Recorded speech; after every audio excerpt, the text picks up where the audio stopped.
Hi, everybody. Okay,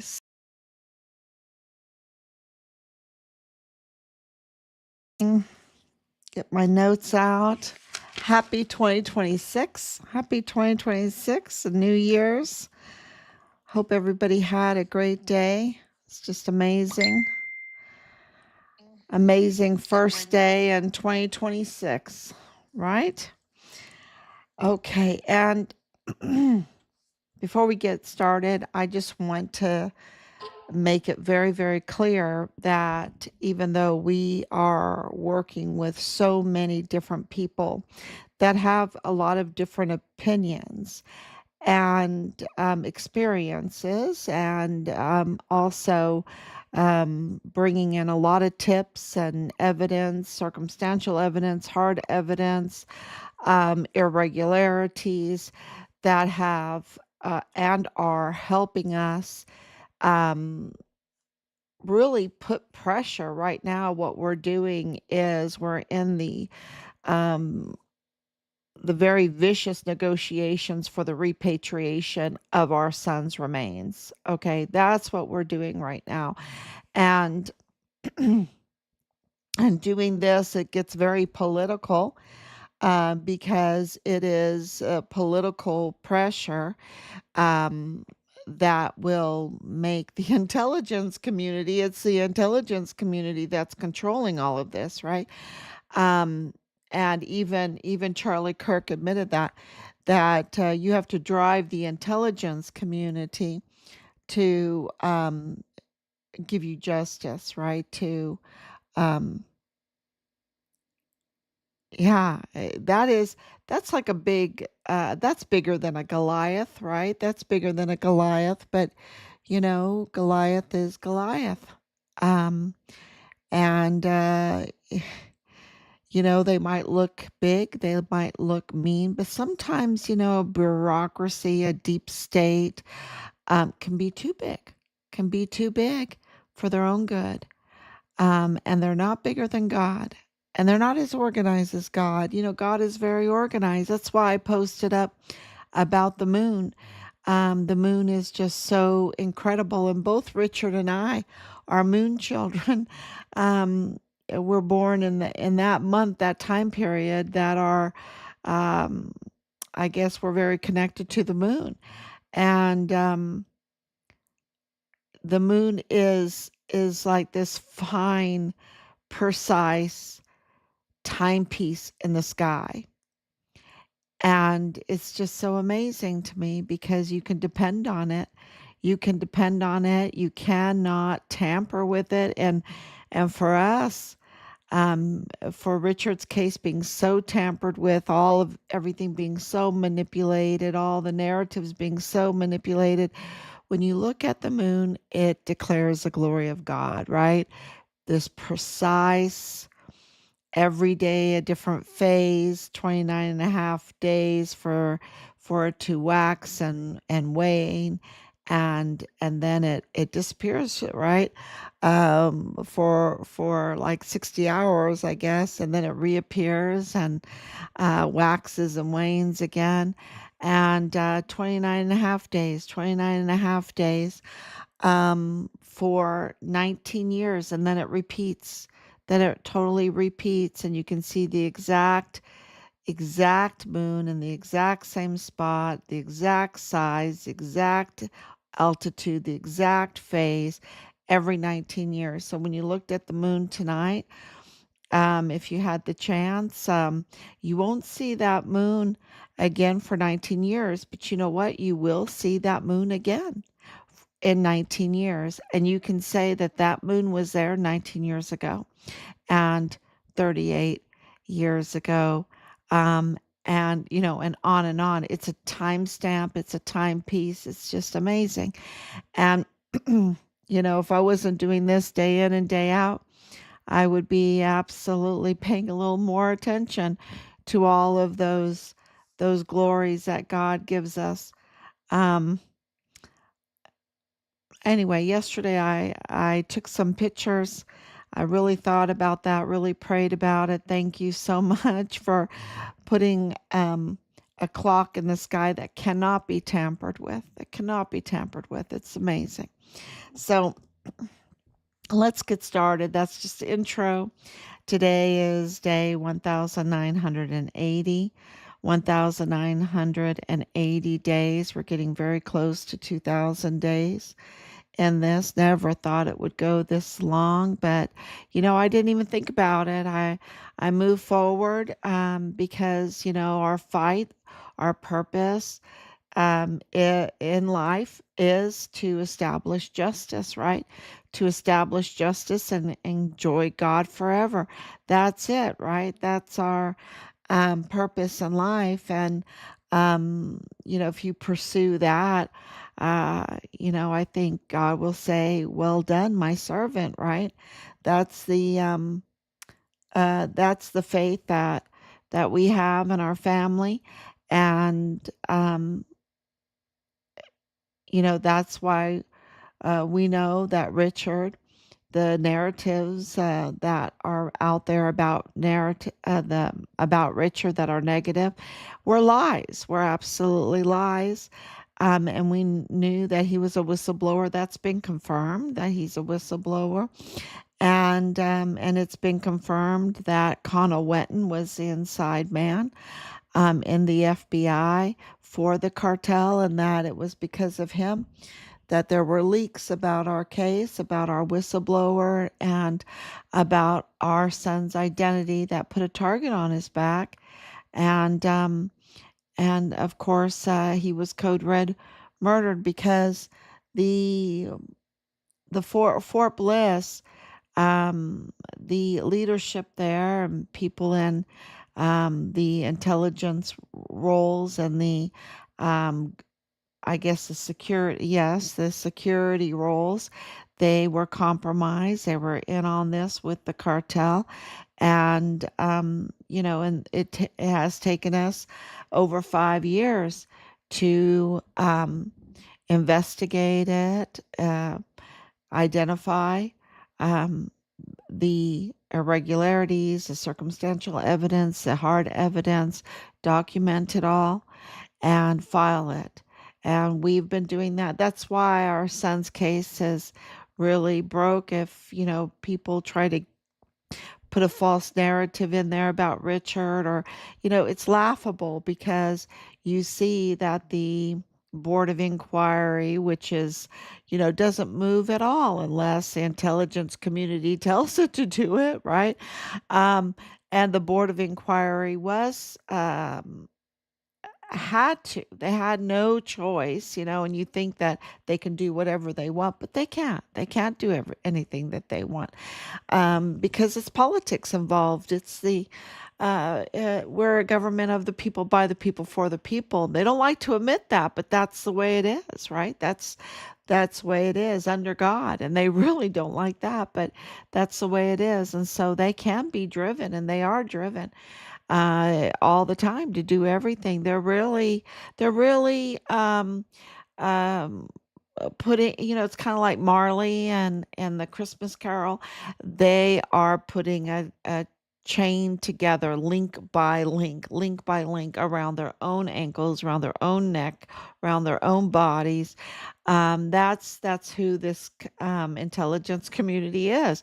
That link by link by link, they are just imprisoning themselves in their own and their own quagmire and their own bad deeds and everything. And so, um, you know, uh, they're the ones that need to be fearful of their own selves, right? Over and over again, you see in history where they always get caught in their own nets. They always fall in their own holes. They always, have a very bad time because of them entrapping their own selves. So it really is. This is what's going on right now. They have built this quagmire, this criminal syndicate, one link at a time, and it's failing them.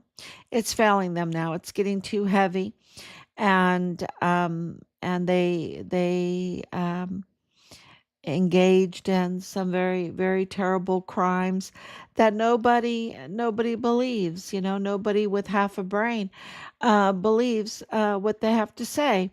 And I think there's no better example. I mean, with our son's case, of course, but with Charlie Kirk's case, it's very, very clear. Anybody that knows about guns, knows about security. Let's just talk about the security and Charlie Kirk's case. Right after I tell you that our son, the security broke down. He was a whistleblower. He was under whistleblower protection. His security didn't show up. He was forcibly removed from his barracks room, taken to the arms room, and his life was taken from him. And then his body was stolen off of Fort Bliss, and terrible things were done to it. He ended up being dismembered and um,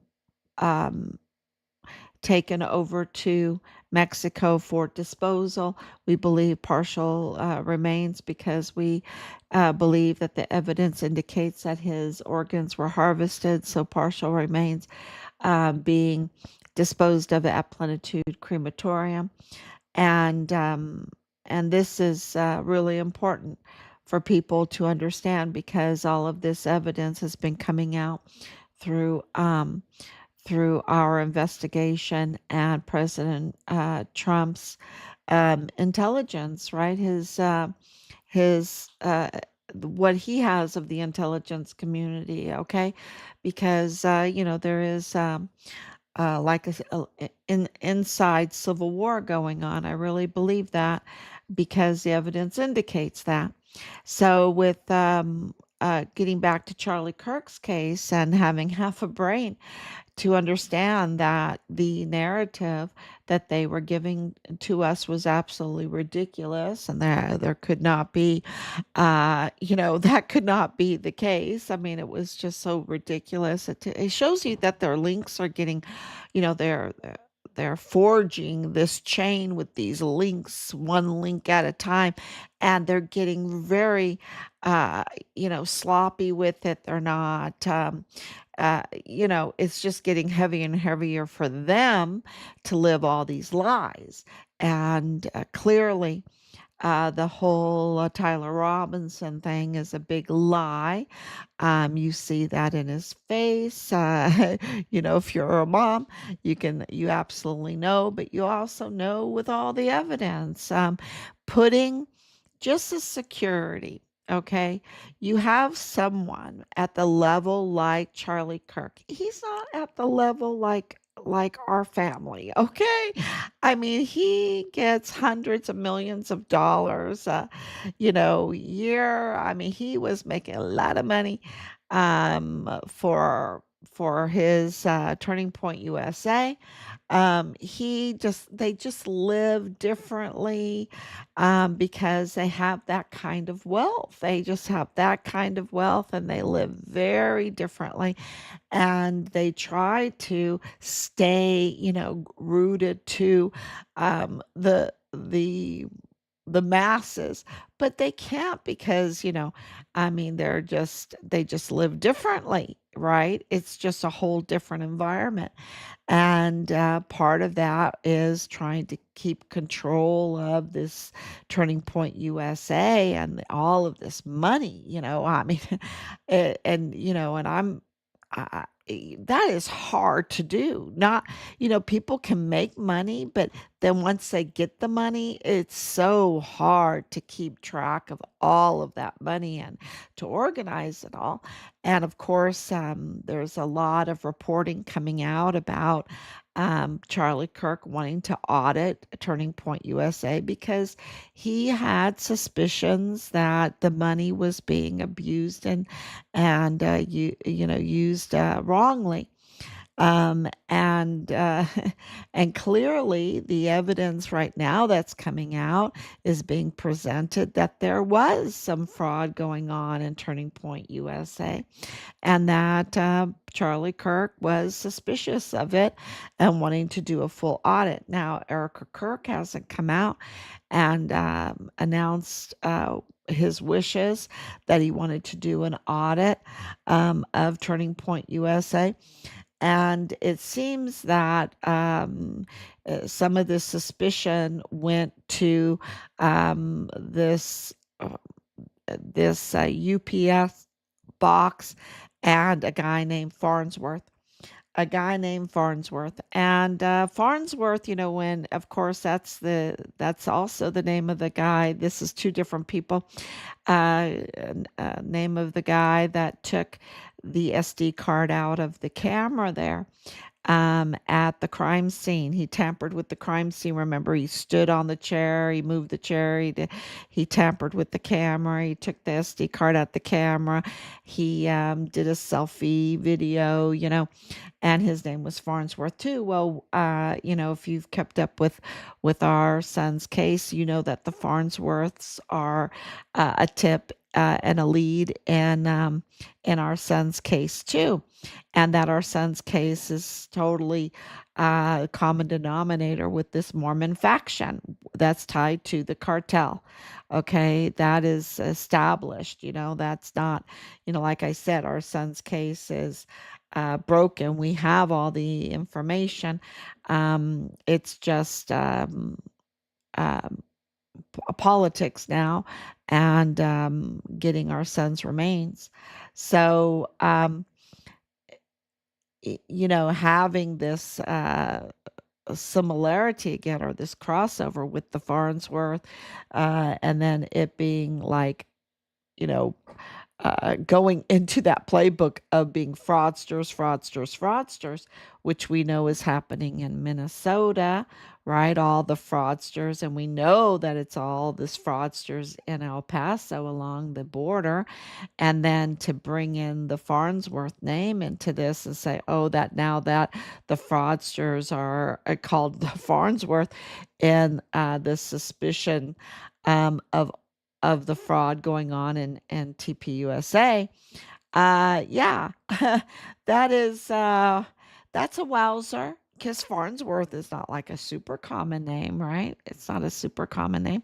So this, it connects Charlie Kirk's case again with our son's case, and and there's more similarities because there was such a security breach. How do I know there was a security breach? Well, they put Charlie Kirk in a hole. They put him in a hole. Look at, everyone was looking down at him in that tent area. That's a no-no. You don't put someone that you want to keep secure in a hole, where, anybody that wanted to get a position on him could get a very easy position on him because he was in a hole. And and then they did not do their due diligence to these roofs. And these people are paid these security for Charlie Kirk because he's, like I said, he just lives so different than we do.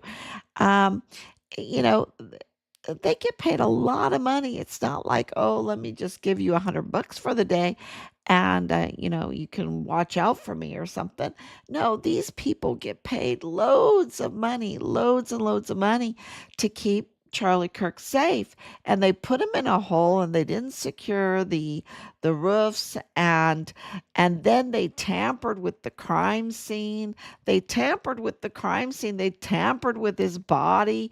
All of that is a no-no if you want to get to the bottom of who did this. You just don't tamper with everything. And sure enough, they did, and it was a total security failure. And and they seem to be all kind of like in on it. Nobody's like really upset. No one's upset about their own reputation, security reputation. No one's upset. Um, it's just the strangest thing, right? And the person that they are upset at is somebody that's really trying to look into who did this, and that is Candace Owens. And that's the same book, same playbook as our case. They weren't upset about Richard um, and what happened to Richard. They weren't upset. They were upset at us for wanting to know what happened to our son. That's where all the vile and vulgar intimidation and retaliation and threats and loads of money they've spent to discredit us and to bully us and intimidate us and threaten us and everything, so that we would just be quiet and not ask and want to know what happened to our son. Now that we know what happened, we want our son's remains, right? Because we know that the intelligence community has Richard's remains. That's it. They located Richard's remains. We know that. That's been, you know, it's not just one little piece of evidence. It's it's enough to make it where we can say online that they have our son's remains and they need to give it to us. They need to give our son back to us. And I know it's evidence for their foul play. I know it's evidence for all the lies that they've told us. But there's a new sheriff in town. President Trump's the new sheriff. And, there is, like I began this with, I know that there are people that, doubt and question President Trump. I'm, you know, you just have vetted him so much, vetted him, probably obsessively vetted President Trump. And I can tell you this, uh, we are huge supporters of President Trump because of what's going on behind the scenes, the arrests going on behind the scenes, the fraud being cleaned up behind the scenes, under enormous pressure by the intelligence community bad actors. It's just, I can't even tell you, they tried to kill him, right? And they did kill Charlie Kirk. And Charlie Kirk, when you look at what he was doing, which let me see if I can get my notes, because I thought that was really important. Yeah, let me move my notes over here. Um, let's see if I can find it, because, yeah.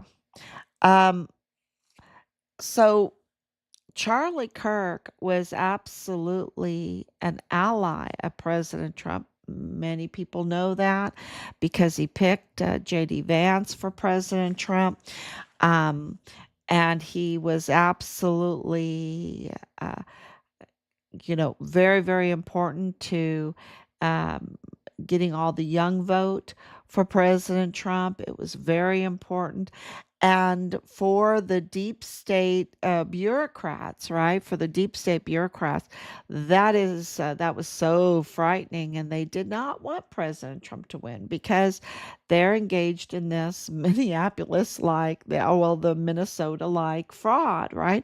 Like the El Paso fraud, like the funeral fraud that is along the border.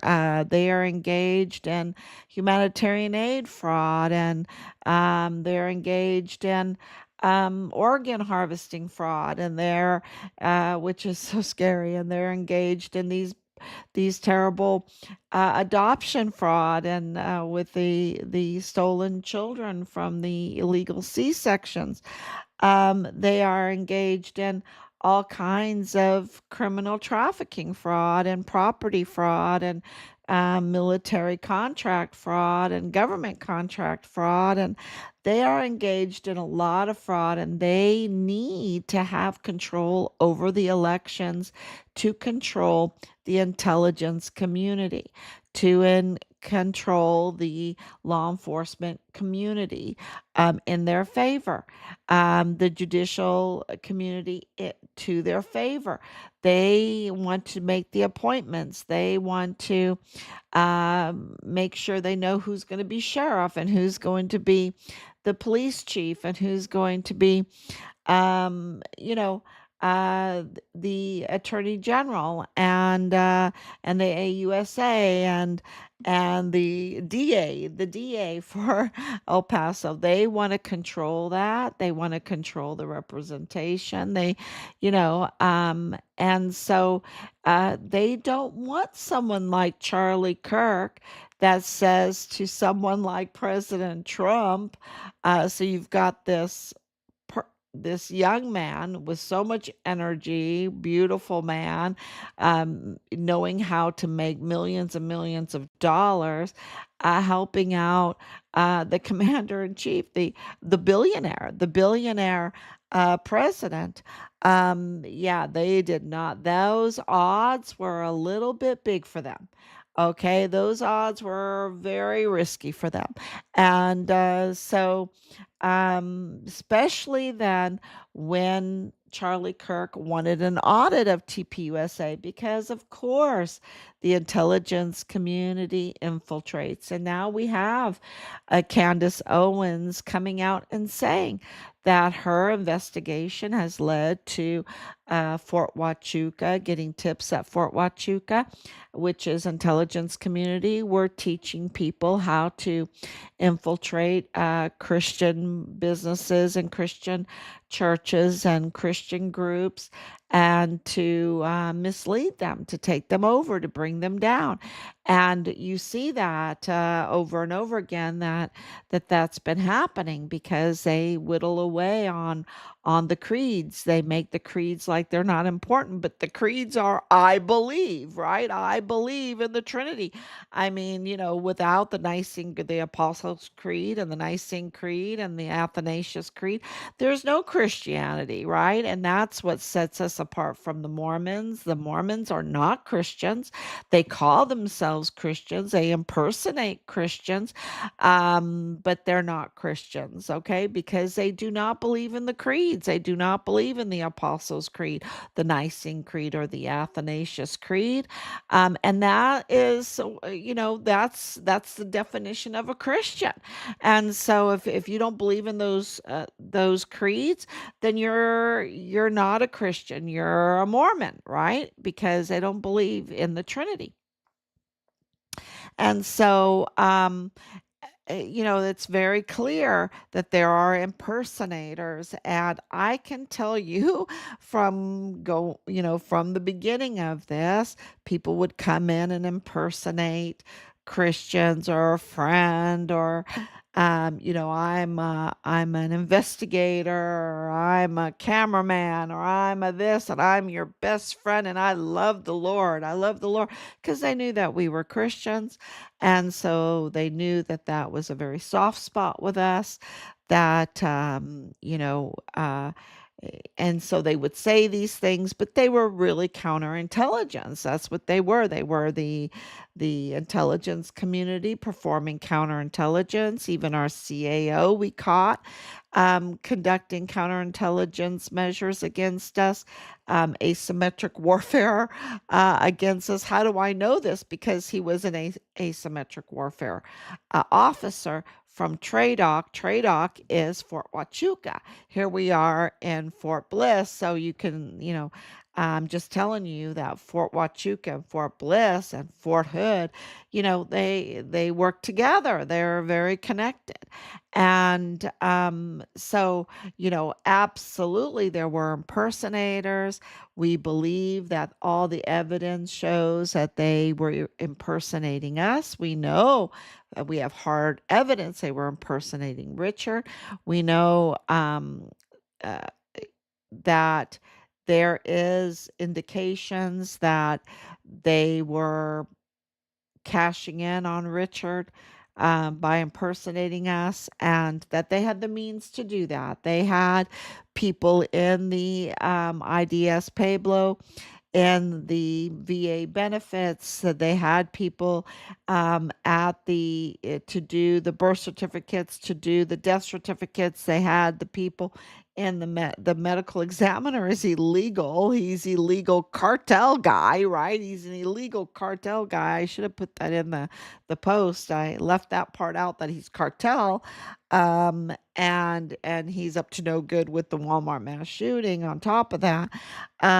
So, the medical examiner, the need for the declaration of death, uh, the county clerk that issues these death certificates, um, the military, Solomon Anusa being mortuary operations, being cousin with the um, the IDS Pueblo, um, I guess, advisor, uh, to release those VA monies that are like way over $400,000 plus all this other stuff. And then, of course, they had people over in Mexico with the humanitarian aid for the unidentified migrants, and there was so much fraud with that. And you saw that with the funeral home fraud. It's just, I think it's going to dwarf Minnesota when you add up together all the fraud that is at that border. What has happened in our son's case and everything, with all of the death fraud, with all of the insurance fraud, with all the humanitarian aid fraud, with all the NGOs and everything that they were doing. Back and forth on that border. It's just with all the children, the 500,000 children being trafficked, all the weapons being trafficked, the anything that wasn't bolted down, and also all the ammunition, that truckloads full of ammunition being trafficked, stolen off of Fort Bliss. And then let's get into the fuel. The fuel was being siphoned. The fuel was being absolutely siphoned and stolen off of Fort Bliss. And of course, in Mexico, that has been uh, already revealed through the news that Cesar Peniche and his business were siphoning the Pemex oil.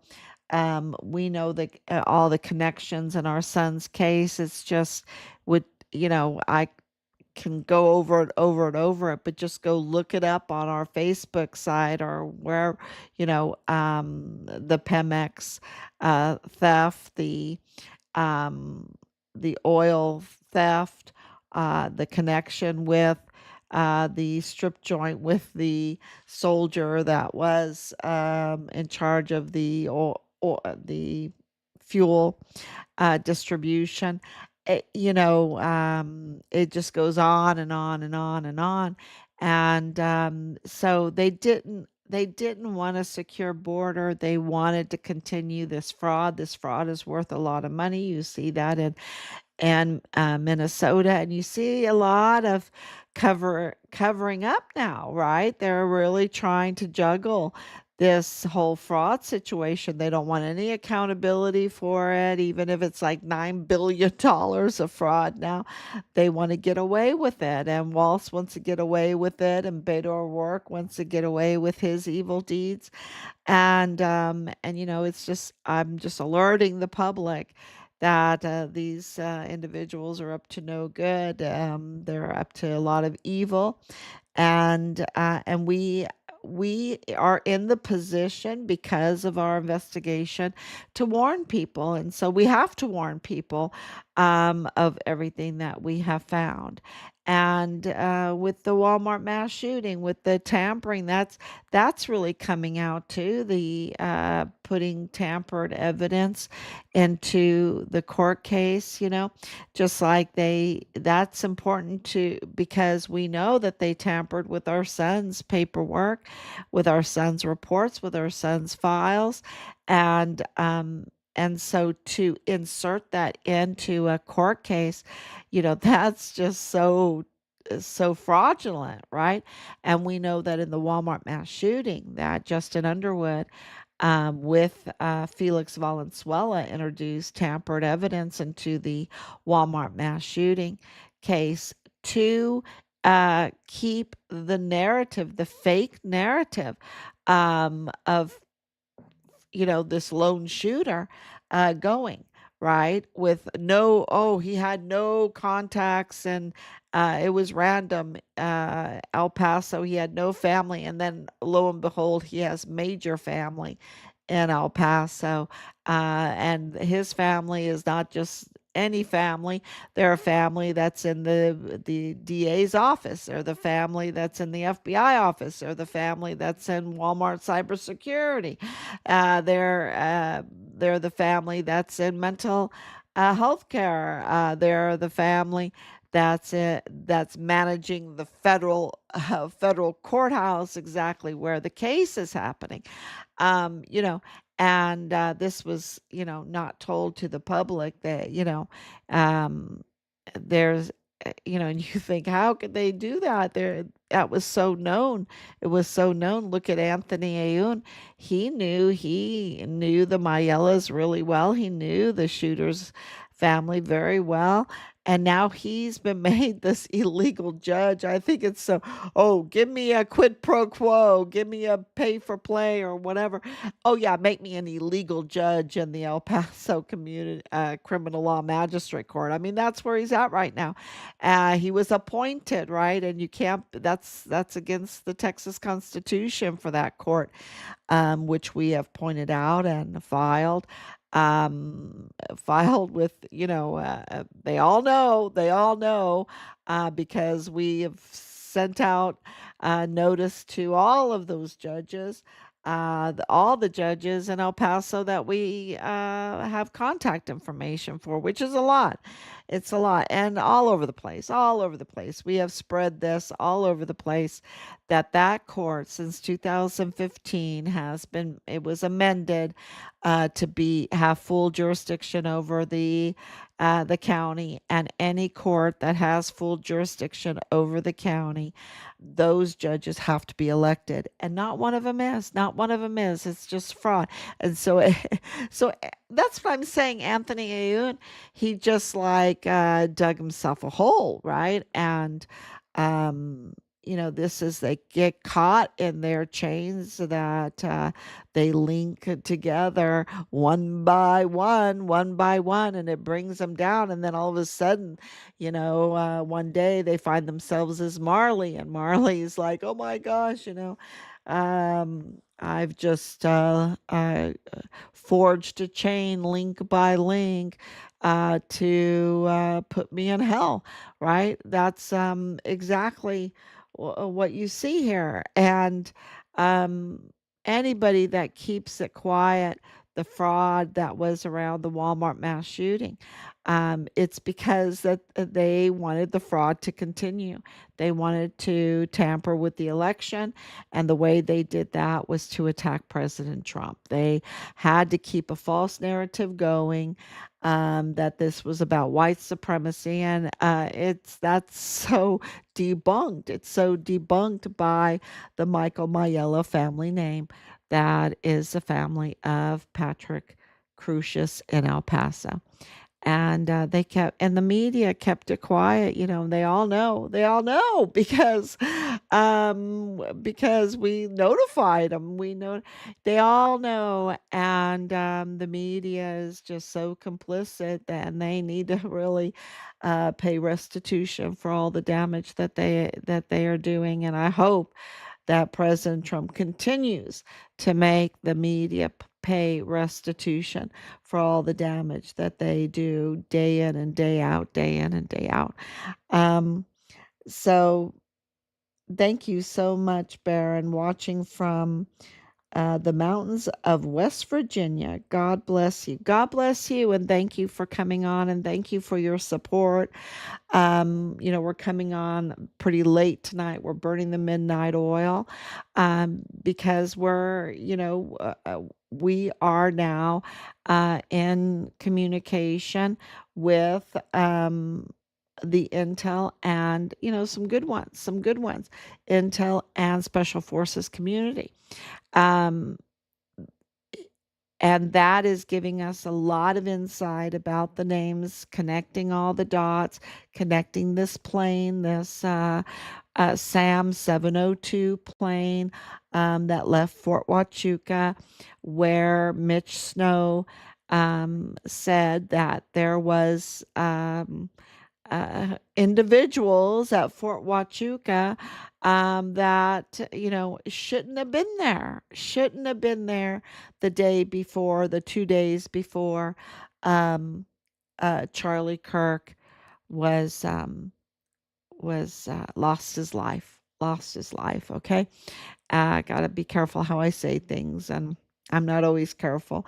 Um, but yeah, that it, and uh, I have to tell you, anybody that is doubting that is not doing their due diligence. And now I was watching something, Pat Davis, whatever it was. Eh, um, I don't know his full name, but anyway, he does this Manek thing or whatever, and he has this podcast, and he had this young man on from Minnesota who exposed Minnesota, and um, he says he was in connection with Charlie Kirk before he was killed, which raises a lot of red flags for me.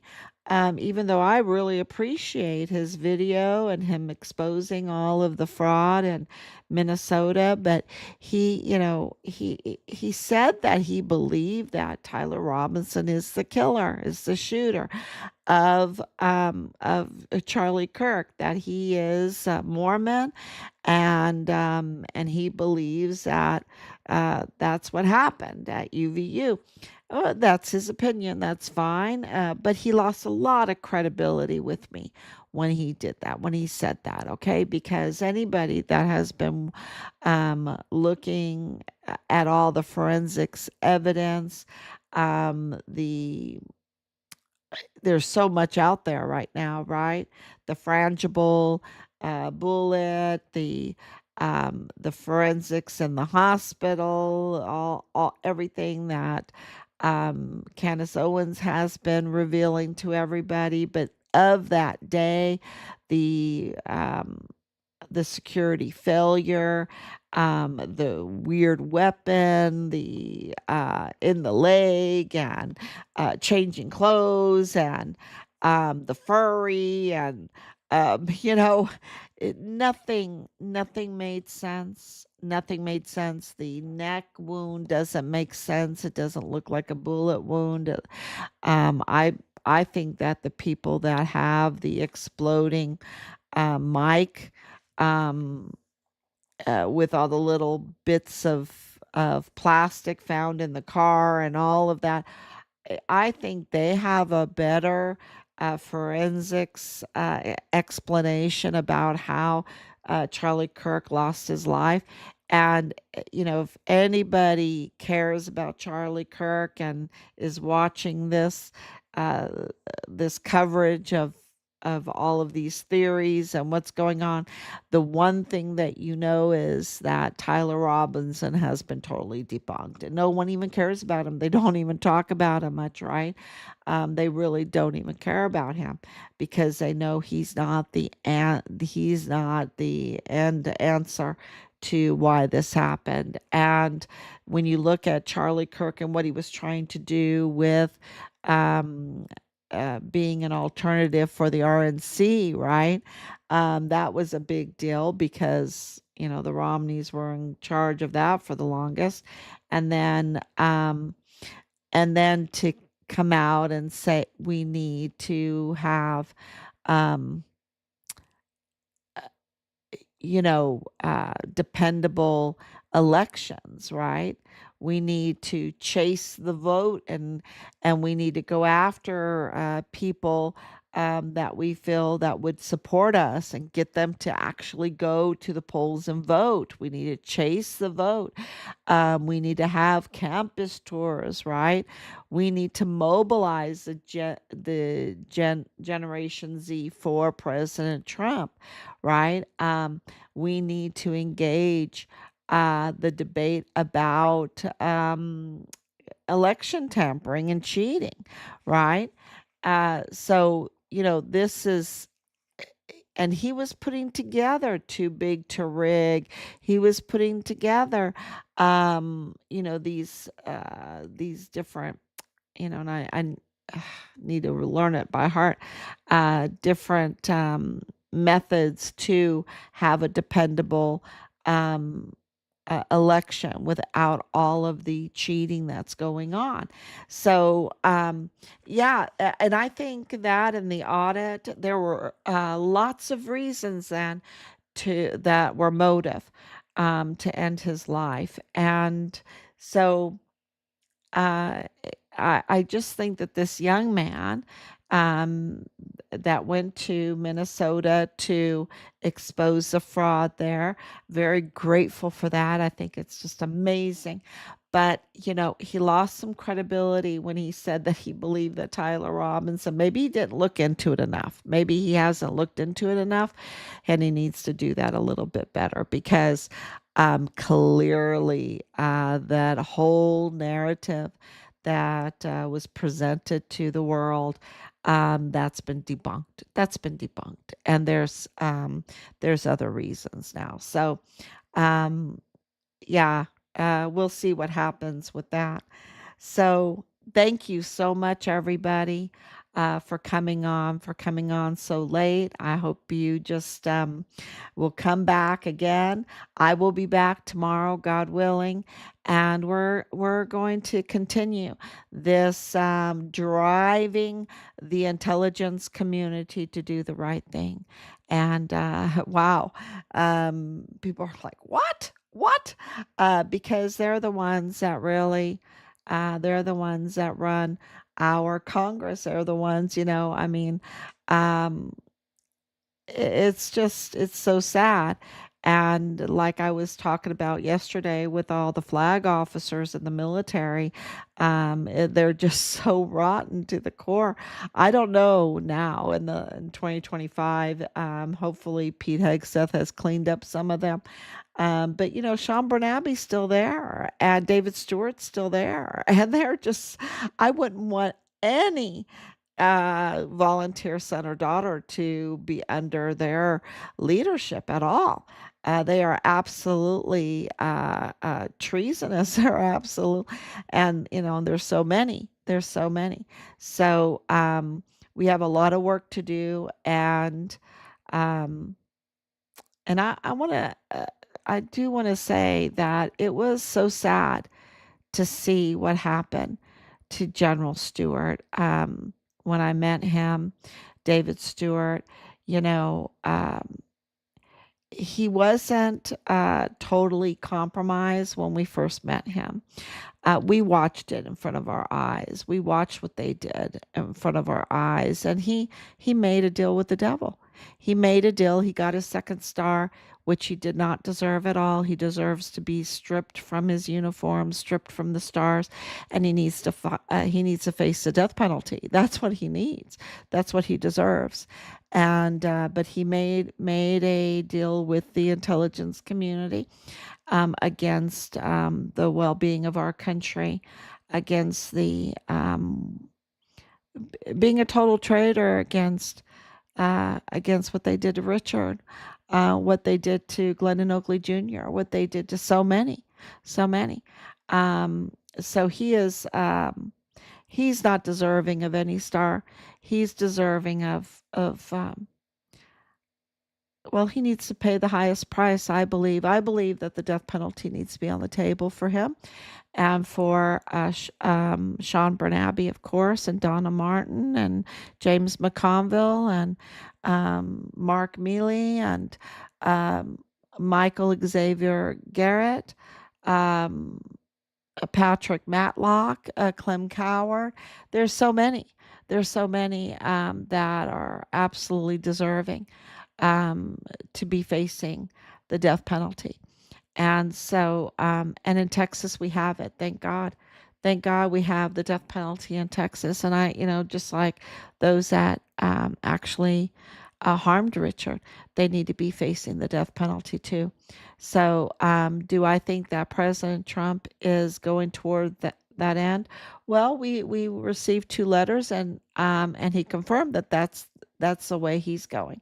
So, and of course, all the arrests, the designations, everything that he's been doing um, confirms that he is working towards those ends.